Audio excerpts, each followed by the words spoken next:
Make sure to subscribe to this channel for more videos like this.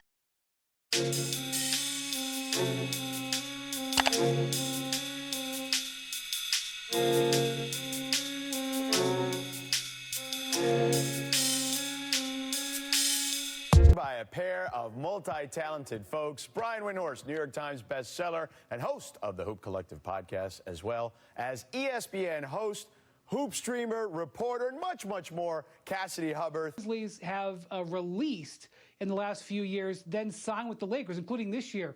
The Grizzlies are paying Rajon Rondo's salary while the Lakers are paying less of it. And now here they have this trade, which they did send him a second-round draft pick and some cash to cover some of his salary. But this gives them a roster spot and saves them about $10 million in luxury tax. So Lakers fans should really like the Grizzlies. They're helping them out all over the place. Yeah. Yeah, I mean, they have now 2 open roster spots. And as you mentioned, Brian, like the DeAndre Jordan move makes a little more sense now. And as Woj, pointed out, this move means last game he didn't even score against the Americans in their biggest game. Yeah. He didn't even score, so you could tell that his time as a significant player came to an end. But he was one of the great defensive centers of that era. He won Defensive Player of the Year, was an All-Star, obviously a terrific career, and leaves with a World Cup gold medal and an NBA ring. What else can you ask for? Yeah, one of the great careers. One thing. Yeah.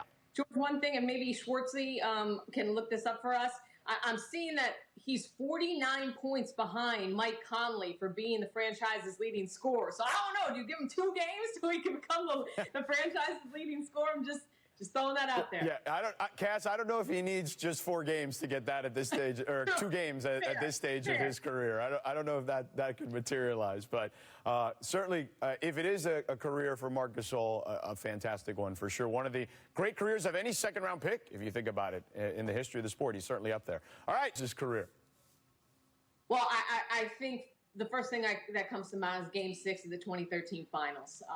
Ray Allen gets so much credit for that corner 3 to force overtime and yelling, "Get those ropes off the court," but it was Chris Bosh's offensive rebound. Now, I know Tim Duncan on the bench, but to find Ray Allen, Bosh was the reason that shot was even possible. And then in overtime, he had a few key buckets and 2 big blocks. Not just the block on Danny Green, but the one on Tony Parker. So that is the game that when I'm asked, how will you remember Chris Bosh's career, that game pops in my head. And I also think there's so much conversation about how much sacrifice that Dwayne Wade had to make on the Heat. And I think, I don't think Chris Bosh gets enough credit for the sacrifices he made on that team. And finally, I hate that I think about this when we're talking about Chris Bosh's career, but you guys talked about it.